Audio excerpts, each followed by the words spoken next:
here we are, and on your left side, on the right, that's the Tiber River, very long river, 400 kilometers. It starts from Emilia-Romagna region that is near Lombardy. Milan is one of the most important cities in Lombardy, and it passes through two more regions that are Umbria region, where is Assisi. Then are you going to Assisi? Yes. Yes. So you will see the same river over there. And then it passes through Latium region, where we are right now. Here there is just on top the American College, where all the American priests, they go and they study over there. Where's that? The American College, just here on top, on your left side, you see? So now, please, we must stay all together, because very easy to get lost. As you can see, we went into an underground parking area, which is new for Vatican City. I hadn't seen that before, Betty, had you? Oh, yeah. I'd been there. I say, oh, yeah. Oh, yeah. Oh, sure. But it's very convenient. And they had that during the Jubilee year. Uh-huh. I think that was built for that Oh, really? primarily. I didn't realize that. And Well- buses don't get anywhere near the Colosseum anymore. I mean, the Colosseum, the St. Peter's. Well, that's good, because there can be so much traffic here, in Rome anyway, and also at the Vatican as well. We're going to go in. We're very early in the morning, which is very good. It was about 7:30. We had a time to have a mass that Father Blessing was going to celebrate down in the I want to say the crypt church. I don't think they refer to it that way in the Vatican, but on the Where lower St. floor, Peter's tomb is. where St. Peter's tomb, and a bunch of other tombs too, Yeah. of many of the popes.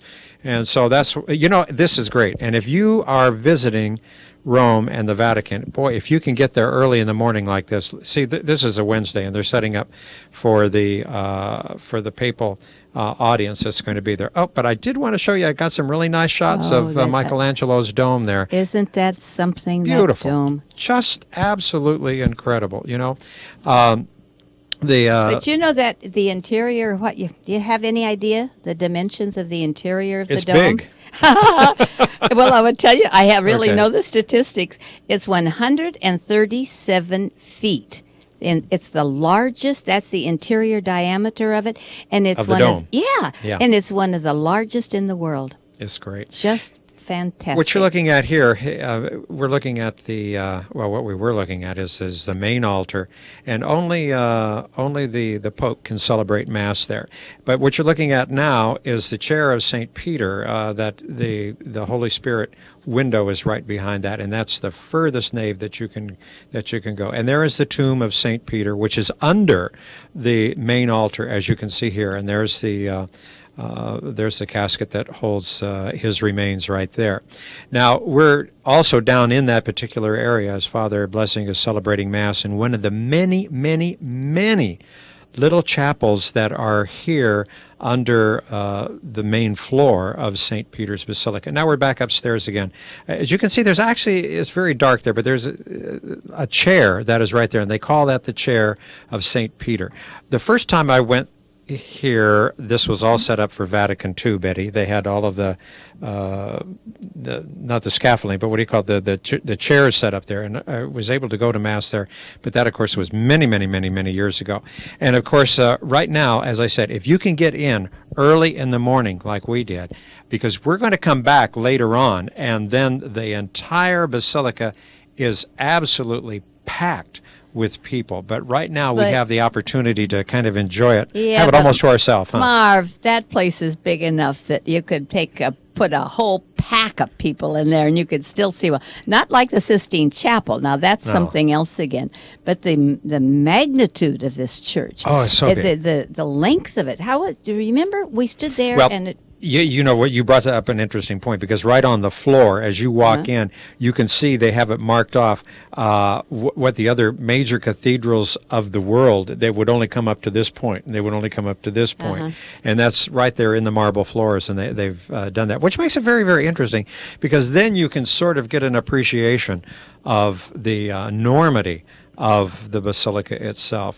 And the nice thing is here is that You don't have to be Catholic or whatever. I mean, when you walk in here, you really have the feeling, to me it is anyway, you're just sort of at home. I mean, this belongs to the people of the world. And people of the world, of course, visit this millions and millions on a weekly basis. Well, it's one place that you want to go back again and again. When you first walk in, it's just awesome. I'll tell you a little secret. The first time I was there, and this has been many, many, many years ago. And now it will no longer be a secret. No, it won't be. I spent 3 days just on the floor here. I didn't get to the Sistine Chapel. I didn't get up in any other areas, but I wanted to see it and see it very, very well. Maybe that's what just keeps drawing me back to it. I don't know. It's so but there's so beautiful. much to see. My daughter-in-law, when they went over to Rome and she went into St. Peter, she said she just stood at the door and cried. Is that right? It affected her so much. There's beauty everywhere. You don't think about it truly as being Catholic, and it's your Catholic church. Well, you can use Catholic with a small c, universal. Yeah, it's a universal. Yeah. It has appeal for everybody because it was built for the honor and glory of God. That's right. And so it has an appeal for everyone. You know, Betty, one of the interesting things is the church has been rebuilt, several times since its very early inception. And it was actually built over, and I just read this a little bit ago, I didn't know it, actually built over the cemetery, the Vatican cemetery. And maybe that was the only place they had room. But of course they knew that St. Peter had been buried at that particular spot, so that's probably But it's why. very interesting, Marv. I just had a film that, in fact, I showed it on one of our bus trips that showed how St. Peter had been buried, and then they moved. It was on like a hill, and then all that dirt was removed, and the hill was there longer there. And then they built the cathedral, like you call it, the basilica, Mm-hmm. and that was just not too long ago that they discovered Peter's bones, the real burial ground underneath there. And so the history, go into and delve into all of the wonders of building this, and it makes it so much more fascinating. It really is. And some of the things that people would really recognize, if you don't recognize some of the statuary and other things, is Michelangelo's Pietà. And it's as you really come in the door, it's right to your right. I may have a real quick shot of it. I'm not sure. We were sort of on our way out right at this particular moment, but there are other big, huge side chapels that are inside on the main floor, besides, as we just stated a little while ago, the many, many chapels that are located down underneath the main floor of St. Peter's. Have you ever been up inside the dome? Yes. You went up only there? once. You did that? Was yes. it a thrill for you to do that? It was hard work. You didn't take the elevator? No, yeah. When you got steps, you don't take an elevator. No, they've got an elevator now. I know, but it's good for your heart to take the steps. Oh, it's good for your body okay. to take the steps. Well, the next trip... You do one step at a time. One step at a time. The next trip we go, that's what I want to do. I want to go up there. We didn't have time this time. Besides, there was a line up there in the afternoon. So, but that's one place I'd like to get up and take a look at the whole You do it once, city. and then you can you can buy great postcards showing you the same thing, if you want to spare well, yourself. That's true. I know that's true. But I'm just holding the camera here as we're walking from the main altar. And there you can see the Pietà, and it's behind now, of course. Oh, here we go. Bulletproof glass, because some maniac. wanted to destroy it a long time ago. So now we are on the outside of St. Peter's, and I was very impressed too for the last couple of years when we visited here, because they have cleaned up the outside very, very much. After years and years of pollution, they needed to do some cleaning, and they did, and now it looks beautiful. Father, Marv, my God, I just gave you a new title. Yeah. They cleaned that up particularly for the millennium. I think a lot of it was done. Well, it had to was start all over the early city, for right. that. Yes. This is a statue of St. Peter, of course, holding the keys to the kingdom. You didn't show St. Peter where we rub his foot and where his we just had a little glimpse little of shot him, of him, yeah. And but that is so interesting because statue inside.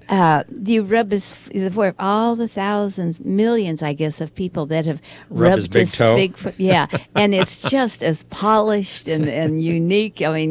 It's just really something to look at. It is. And the colonnades here that you can see are so beautiful. Now they are setting up the chairs here because later in the day, and we won't do it on this program, but probably on the next one, we'll come back and we'll have the audience with the our semi-private audience with the Holy Father. Only about 10,000 people. But we had good places. Oh yeah. We weren't up in the front, but you didn't really want to be up in the front. We were where the Pope Mobile goes by. Right. You we you got reach out almost and good touch shots of him. them, Yes. It was great. But look at this. I mean, boy, they do a big. This is a big job. Can you imagine them doing this every Wednesday? They take those chairs out, then they got to come and they put them back. I mean, this is a big job. So you have to have a ticket. That's true. You do have. It doesn't cost you anything, but you have to have a ticket because without having a ticket. They have to control, the amount of people that are coming and going. And also, you'll notice too, if you are going to go to the Wednesday audience, you go there a little bit early because they do have security there too, and you'll want to make sure that you have enough time for that. So it is just beautiful, though. The grounds in the Vatican. How about the day? Marvelous. How about our sunshine? How about are we fortunate? No kidding. We're inside now. In fact, we've actually started our tour because we're going to see part of the Vatican museums. And as we get inside, and they've streamlined this very nicely now, so it doesn't take any time to get the tickets and go on through here as well. And this is just one of the gardens that are there. And we have an explanation also here of the Sistine Chapel. They have pictures of it outdoors so that the guides can do this. And this is a beautiful globe that moves around, and you have to go there, though, for the explanation of it, because I can't remember it myself. But it's really very, very nice. But we didn't always have that, and we didn't always have it out in front, too, the guide explaining things. And it certainly saves time if they do the explanation outside, and then you go in and you know what you're seeing. Well, because when you get into the Sistine Chapel, they want you to be quiet and reverent within the chapel, so they ask people not to talk in there. But we're just going to start here in part of the museum, and we're going to go down a long, long, long hallway. And Betty and I have done this several times, and there's so much artwork that is here, and our guide gives us beautiful explanations. But again, now everything is opened up, so there are so many people going through, and I wasn't able to stay with the guide to get her explanation of everything that you were seeing. Look at who that is. That is a fertility goddess. Of Greek. Yes, I believe that was from Greece. And I believe this is the original one. We've seen many copies of this particular statue in other places, especially in Greece and also in Turkey as well. But I believe that this is the original one. We hear so many comments from people about, the Vatican has all those treasures. Why don't they sell them and give the money to the poor? Who would buy it? But there are many collectors that would buy. I think they would find buyers. But once the treasures are separated and just individual, the world can't enjoy them. That's and right. This is for everyone. And if you got the money and you spent it, what would you have after that? Yeah, a full belly, right. But I guess. Maybe. Well, I know that there's always been comments on that as well. But you have to realize too that these were gifts to the Vatican. I mean, these weren't. That's right. They weren't gone purchased. out and purchased, as such. Some of the artwork, of course, here were commissioned. As we see, these are just some of the artworks in the ceiling. Of course, those were commissioned by some of the various pontiffs. Yeah, and of course, a lot of those were gifts as well. You read the Agony and the Ecstasy sometime. The story of Michelangelo. I mean, commissioned is right, and gosh, they toiled and they sweat and they didn't want to do it. And I'm reading a book on the lives of the popes right now, and it's very, very interesting to me to see how things were so different, in all the other centuries than they are today, and even the government of the Vatican and of the Church is very, very interesting. Now, Marv, the Sistine Chapel has been restored with this new print. You know who paid for that? The Japanese did that. Yes, yeah, on Japanese that Broadcasting wonderful thing. Corporation But when the first time that we went, It was dingy because of Right. all the smoke and from the candles, and the restoration has been absolutely magnificent. Well, we're back now. We've gone through the museum, and we're back now in St. Peter's itself, and you can see the mobs of people. The cross that you just saw, that was for the Holy Door for the Holy Year. That was there, and right above that, there are more domes that are here in St. Peter's, but you don't see it because of the facade from the outside. But here's just one of the other smaller domes, domes rather, yeah, and of course much more in the way of statuary. Hey, who he? He be a statue. Don't ask me. I don't know. Without a reference book, I'm not even going to try to I identify know them. you really can't, but they all are very famous. Now we should know him. But the other thing is too, Betty, is that you can buy or rent rather the little earphones, and you can take your own personal self-guided tour through the basilica as well. I mean, you don't necessarily have to have a guide there, although there are many, and they are very, very good. But it becomes a little overwhelming. That's why I said the first time that I was there, I spent 3 days just on the one floor to be able to see it. But that was so many years ago now. I've forgotten some of the things that I saw. But you can just spend so much time there, and you're welcome to do so as well. Hey. Even a week, even a month, even a year, you would not be able to cover. Well, you completely. see the centuries of collections, that are here. If we were to go back up into some of the other halls there, again through the Vatican libraries and the Vatican museums, you're absolutely right. You can just spend so much time there, and a lot of scholars do. A lot of people do spend a lot of time there because they have so much history that is there that they have kept, which is so wonderful. But it becomes a little confusing because they have art upon art, next to art, on top of art.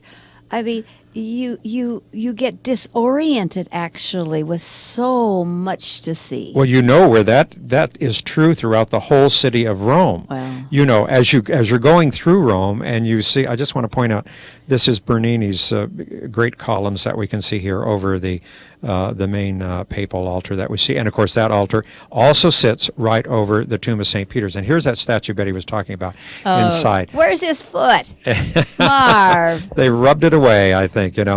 But what I was going to say was that I lost my train of thought. Yeah, I didn't interrupt you either. It's your own fault. It wasn't me. I guess it's just because I'm so infatuated with this architecture, of course, in the St. Peter's itself. But I was going to say, over the altar was over the tomb, which we can see right there. Now also down below, there are other tombs of other popes, many, many, many, and we're just seeing just a few of them as we walk through here as well. And this is really, they've done such a beautiful job on this. We have celebrated Mass down in the basement of the church, down in the crypt, and it's just been remodeled so beautifully over the years. It has been. Really, yeah. It's really nice. Well, we're going to soon leave St. Peter's, but we will be back in another program to show you more of that.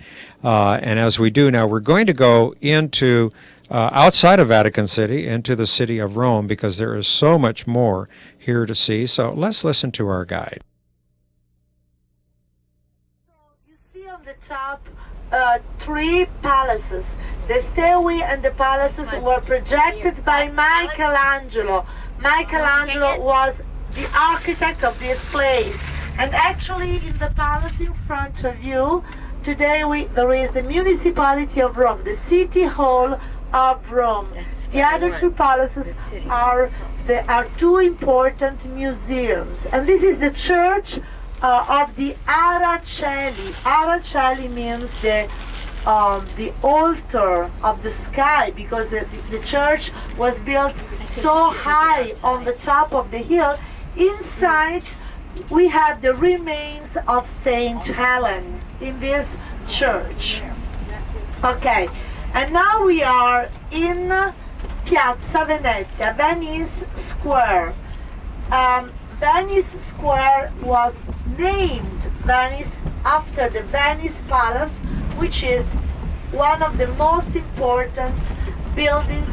On the right, you see the white building is the monument to Victor Emmanuel II, the first king of Italy. The monument, the building was built in 1911, and the monument was built to celebrate the unity of Italy in 1861. Well, we're taking a look now at various areas, and of course we're coming right here to the Colosseum, as we can see. And Betty, the Colosseum, I guess, is probably one of the most spectacular buildings, or remnant, I guess I should say, of the building that, of course, in all of Italy. This is something that everybody can relate to, because it's been in the history books, in the National Geographic. They use it on postcards. Oh, yeah. Let me tell you something about those guards. See them there? Yeah, Have I got time? Yeah, sure, go ahead. You know, you have to be very, very careful. They want you to pay them. To get your picture taken. And to get your picture taken. Yeah. And one of my ladies gave him $5. He wouldn't accept it. And he wouldn't let go of her. And I had to go with the guard, and we got the police, and we investigated him. Found out he was from United States. He Doesn't surprise me. So anyway, I thought that was just a kind of an anecdotal thing to talk about. Okay, well, now we're inside the Colosseum, and our guide's going to give us some really wonderful information as we take a look through this fantastic historic building. So let's listen to our guide once again. The Colosseum was built in the year 72 AD by the Emperor Vespasian.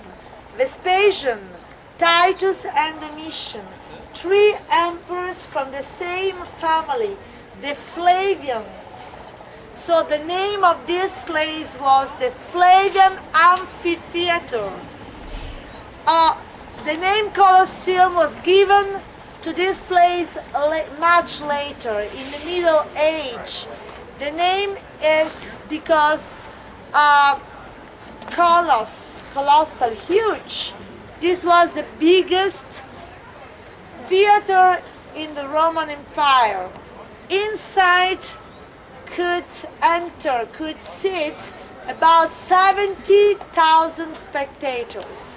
Someone says 50,000. Anyway, was a very big number of spectators.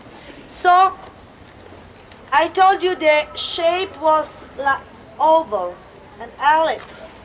Okay, so all around, you just imagine that this wall continued all around, and there were 4 floors like the theaters, and the people could sit according to their social status. So the first floor was for the senators. The emperor box was more or less right there where the scaffoldings are and the cross is. The senators, the knights, the second floor, the third floor, the citizen of Rome, and the last floor, the upper floor, was standing for poor people, and in a certain period for women. Yes. Inside it was not only brick, but covered with beautiful marble slabs, so it was very rich and very beautiful. Now, right in the middle of the Colosseum here, there was the stage. The stage was a platform, a wooden platform with sand. So that's why the name of the stage was the arena, because arena means sand. So it is true is in Portuguese also arena, sand? Yes. Yes, sand, because in Spanish, all the Latin language. Arena means sand. So because the stage, this big platform, was covered with sand, the sand absorbed the blood of the people who died during the fights and the animals. So under the arena, there was a very deep underground floor with elevators and rooms and corridors. So was very huge. So the animals were lifted up to the stage, and the stage just had some small doors that opened to let them out. It was here right in the middle. So you see the bricks, this kind of cement and bricks. So sometimes bricks were covered with marble slabs. Look on that side, you see that up there? The holes were for the metal pins to take together, to keep together the marble to the bricks. So during the centuries, everything was taken away from here. The marble slabs were taken away and reused. The metal pins too, melted for different purposes, for weapons. So that's why today we have just, of course, because of the time too, that part collapsed in the 14th century after a very strong earthquake. But since the 6th century, this place was abandoned, not more used as a theater. So people lived here inside. They just take everything away, the things they didn't need, and the statues, everything was, reused, was broken, yes, and reused, recycled for other buildings.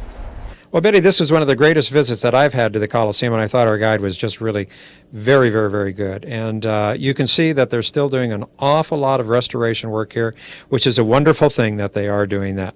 We're running out of time very rapidly, but Betty, you have a lot of trips that are coming up, and, if people are interested in any of the trips that you have, they should give you a call, because we are going to go back to Rome, oddly enough, at the end of this year, hopefully. So anyway, Betty, why don't you tell everybody what your phone number is? My phone number is 48559-488-7443. Give me a ring. That's right, and come and join us on one of our trips. Hey, that's all the time we have for now. We'll see you next time back in Rome. Bye-bye for now. Bye-bye.